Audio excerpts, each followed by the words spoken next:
Thank you so much आप लोगों को कि इतनी देर किसी को बैठ के सुनना सबसे बड़ी बात ये होती है, क्योंकि जब वहाँ पे हम बैठ के किसी को सुनते हैं तो उतना पेशेंस रखना पड़ता है, ये मुझे लगता है। और एक्चुअली मैं 26 साल की हूँ।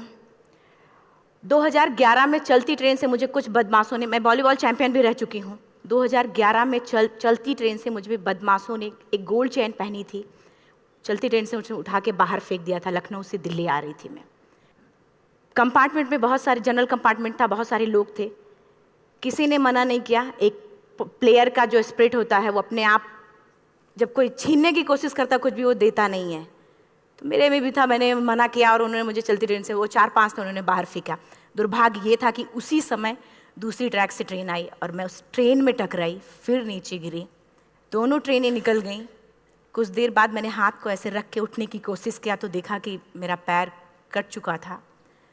थाई को उठा के देखा, मेरा पैर ऐसे जीन्स में लटका हुआ था, ब्लड फोर्सफुली निकल रहा, दूसरे पैर की हड्डियाँ टूट टूट के बाहर निकल चुकी थी। पूरी रात मैं चिल्लाती रही ट्रैक पे, छोटे छोटे पत्थर होते ऐसे चिल्लाती रही कि कोई बचा ले, कोई नहीं आया बचाने। और जब पूरी रात चिल्लाते चिल्लाते इतना कि मुझे दिखाई भी देना बंद हो गया, जब ट्रेन आता था तो वाइब्रेट होता था। इतना ही नहीं, फ्री का इनविटेशन भी लोगों को मिल गया था, कुछ लोगों को। ट्रैक पे आपने ट्रेन की ट्रैक पे छोटे छोटे चूहे देखे होंगे, मेरे कटे हुए पैर पे आग के मेरे पैर कुतर रहे थे। मैं ब्रेन कॉन्शियस मेरा पूरा काम कर रहा था मेरे, लेकिन बॉडी में कोई भी मूवमेंट नहीं था। पूरे पल में वही चीज़ें सोच कि कैसे मैं अपने आप को कैसे बचा पाऊँ। लेकिन करीब पूरी रात ऐसे बीता। सुबह गांव वालों ने मुझे बरेली डिस्ट्रिक्ट हॉस्पिटल यूपी में है, वहाँ पे हुआ था ये। सुबह गांव वालों ने मुझे उठाया, डिस्ट्रिक्ट हॉस्पिटल ले जाके रखा। तो फार्मासिस्ट, डॉक्टर, सीएम, जितने लोग थे आपस में बातें कर रहे, अरे हमारे पास तो एनेस्थीसिया नहीं है, ब्लड नहीं है, इसका इलाज शुरू करें तो हम कैसे करें। मुझे भी नहीं दिखाई तो नहीं, लेकिन मेरा सुनाई दे रहा था सब कुछ वहाँ पे। कहाँ से हिम्मत आई मुझ में, मुझे भी नहीं पता। मैंने बोला वहाँ पे कि सर जब मेरा पूरा पैर कटा, तब मैंने इतनी देर रेलवे ट्रैक पे थी, मैं उस चीज़ को बर्दाश्त किया, तो अभी तो आप मेरे अच्छे के लिए मेरे पैर काटेंगे। शायद आपको यकीन नहीं होगा, या फिर कभी आप लोगों ने ये चीज़ नहीं देखी, कोई डॉक्टर या फार्मासिस्ट अपना ब्लड दे के किसी पेशेंट को बचाया। मेरी इस बात को सुनने के बाद वहाँ के डॉक्टर और फार्मासिस्ट दोनों ने एक एक यूनिट ब्लड दिया और मेरे पैर को बिना एनेस्थीसिया अलग कर दिया गया। आज भी मैं उस दर्द को महसूस करती हूँ। जब भी मैं जब बोलती हूँ तब मैं वो चीज़ें महसूस करती हूँ। उसके बाद जब बात मीडिया में आई, लोगों को पता चला कि अरुणिमा नेशनल प्लेयर है, KGMC king George medical college Lucknow में एडमिट करा, लखनऊ से फिर sport minister, AIIMS trauma centre Delhi.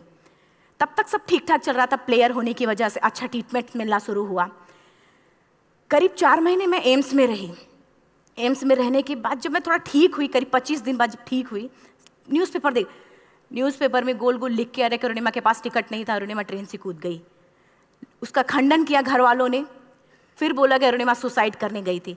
जिस लड़की का शरीर का एक अंग कट चुका, पूरी जिंदगी का पता नहीं कि व्हील चेयर है, बैसाखी, या पता, यहाँ तक कि मेरे स्पाइन में 3 फ्रैक्चर था, मुझे ये भी नहीं पता था कि मैं बेड से उठ भी पाऊंगी कि नहीं। अंदाजा लगाया जा सकता, सिर्फ अंदाजा लगाया जा सकता है कि उसकी दिलो दिमाग पे क्या चल रहा होगा, उस परिवार की क्या स्थिति रही होगी जब जिस परिवार की एक यंग एज लड़की का इस तरीके का सिचुएशन हुआ हो।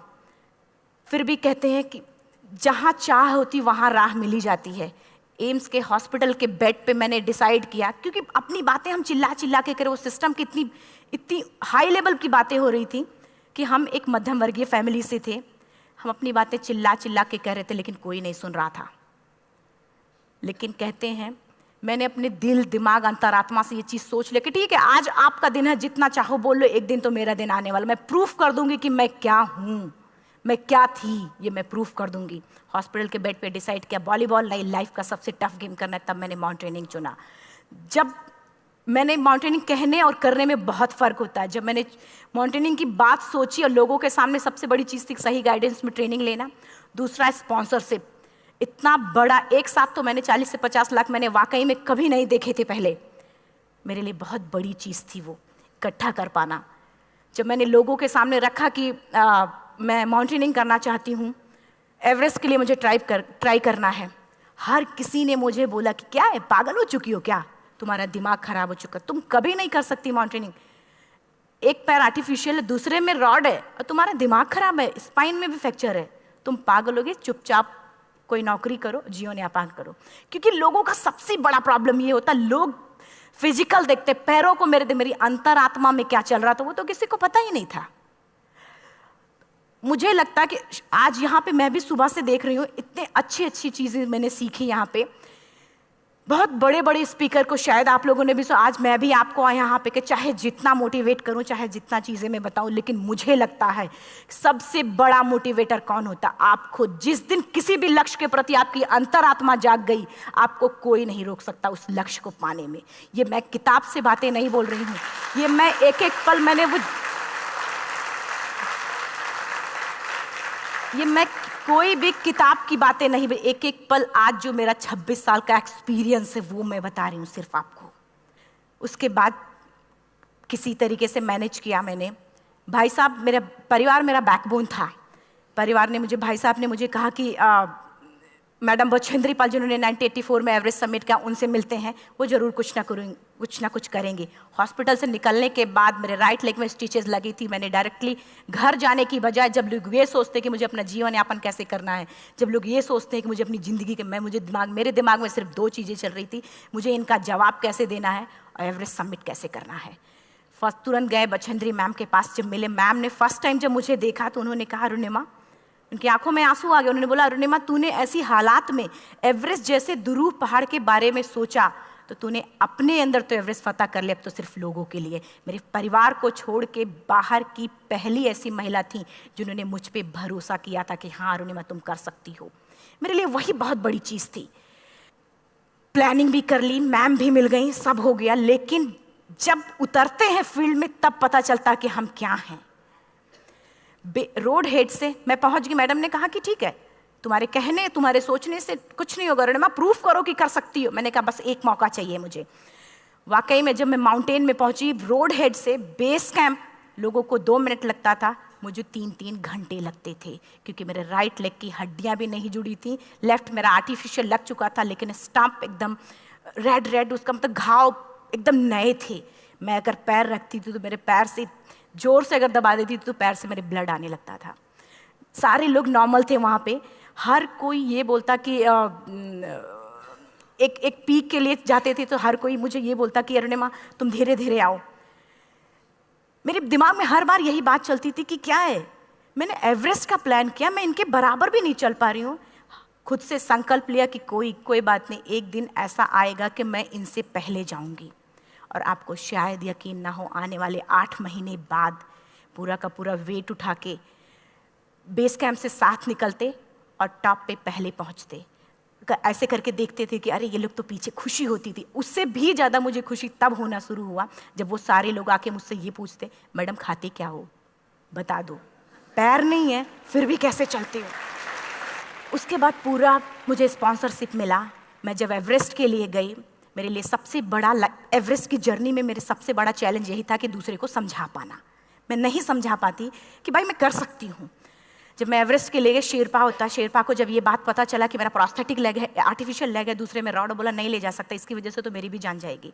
मैडम ने, हमने सबने कन्विंस किया किसी तरीके से। मन वाकई में जो टीवी में हम और उसमें फोटोज़ में देखते हैं, ब्लू और ग्रीन आइस, हिला देने वाला होता। जितना सुंदर दिखता उतना ही हिला देने वाला होता। जब मैं हमारे ग्रुप में 6 लोग थे, रॉकी एरिया तक मैं सबसे पहले थी, लेकिन जैसे ही मैं ग्रीन और ब्लू आइस में गई, मेरा आर्टिफिशियल लेग स्लिप कर जाता था। फ्रंट पॉइंटिंग से, जब मैं फ्रंट क्रैम्पोन से फ्रंट पॉइंटिंग मारती थी, लेफ्ट से पेन होता था तब भी करते, लेकिन आर्टिफिशियल जैसे फ्रंट पॉइंटिंग मूव हो जाता, मेरा पैर ही मूव हो जाता था। शेरपा मुझे बोला नहीं हो सकता अरुणिमा, ज़बरदस्ती मत करो। मैंने कहा कुछ नहीं, ये मेरा पैर है, मैं जानती हूँ कैसे चलेगा।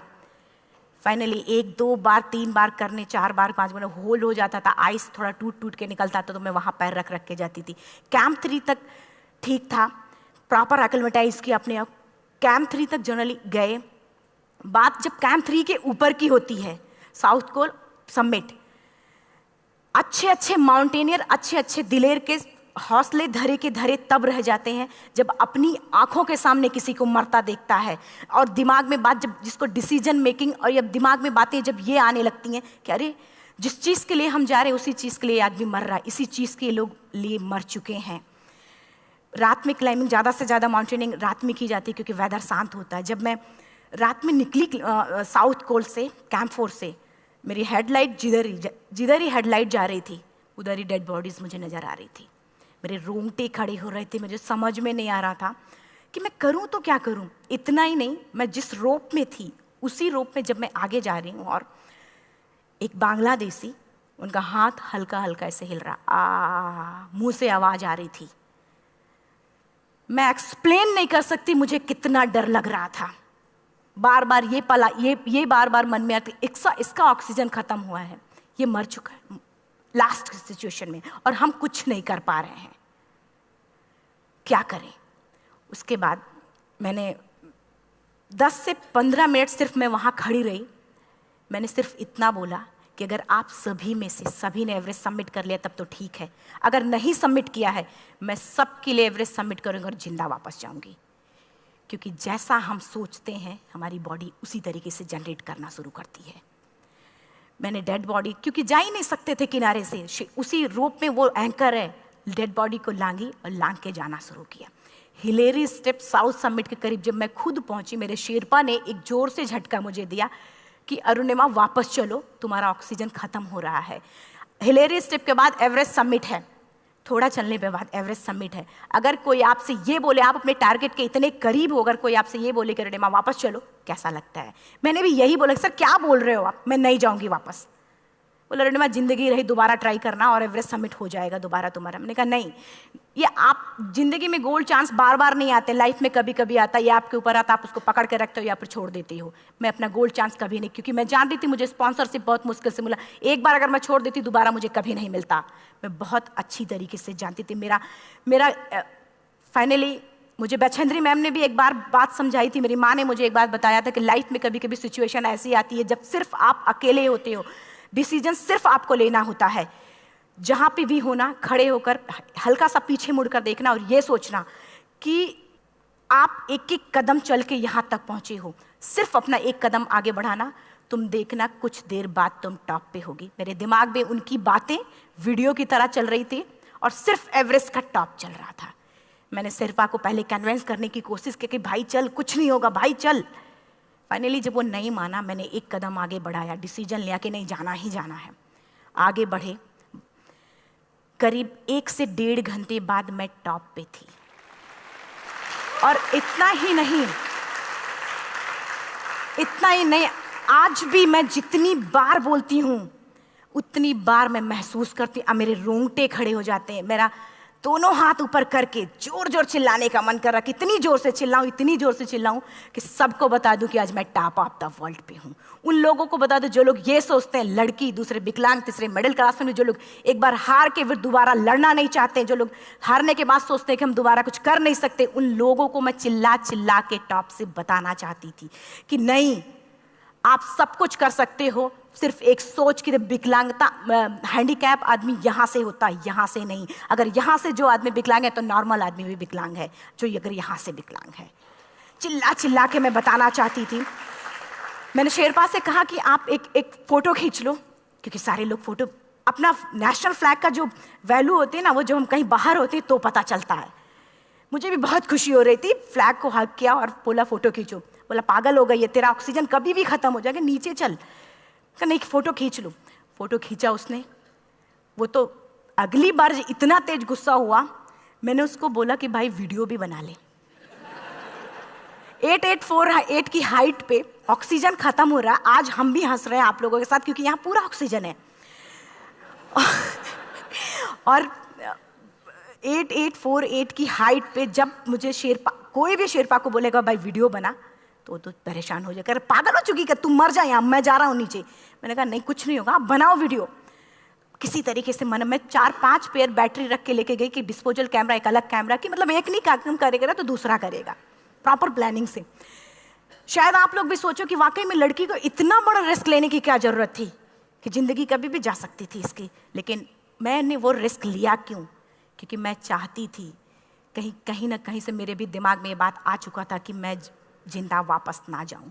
मैं चाहती थी कि अगर मैं जिंदा ना जाऊं तो ये वीडियो मेरे इंडिया शेरपा से मैंने यही बात बोली, ये वीडियो अगर मैं जिंदा नहीं जाती हूँ, ये वीडियो मेरे इंडिया पहुँचा देना, मेरे यूथ तक चला जाएगा। क्योंकि मैं चाहती थी कि 11 अप्रैल 2011 को मेरा एक्सीडेंट हुआ, 21 मई 2013 10:55 पे मैं टॉप ऑफ द वर्ल्ड पे थी।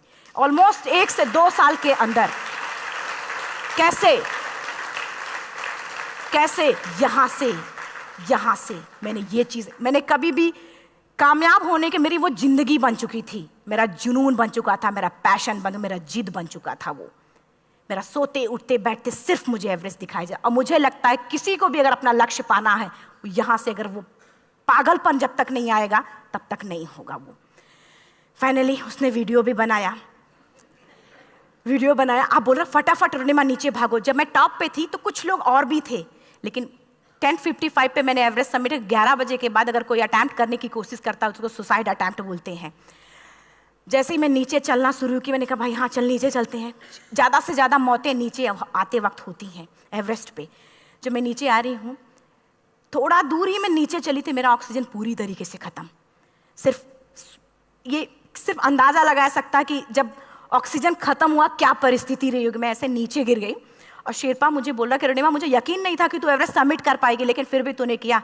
मैं चाहता हूँ कि अरुणिमा जिंदा चल, तू वापस उठ, खड़ी हो। मुझे खड़ा करने की वो कोशिश कर रहा था बार बार, मैं खड़ी नहीं हो पा रही थी, वाकई में दम ही नहीं था। लेकिन फिर भी कहते हैं कि जैसे हमारे नियम होते हैं वैसे ऊपर वाले के भी नियम हैं। उसकी लिस्ट में जब मेरा नाम नहीं है तो वो मुझे नहीं ले जा सकता।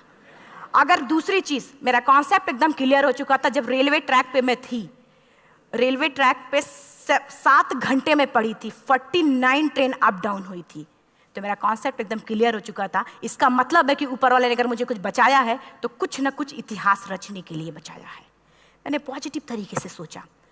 और उसी समय एक ब्रिटिश क्लाइंबर नीचे से ऊपर आ रहा था और उसके पास 2 ऑक्सीजन, तो उसने एक को वहीं फेंका और दूसरे को लेके नीचे जाना शुरू किया क्योंकि वेदर ख़राब था। मेरा शेरपा मुझे एंकर किया और जाने लगा नीचे, और वो फटाफट उसको लेके आए, मुझे लगाया। उसने बोला अरुणिमा तू बहुत लकी है कि तुझे यहाँ पे ऑक्सीजन मिला है। वाकई में ऊपर वाला भी चाहता है कि तू जिंदा रहे।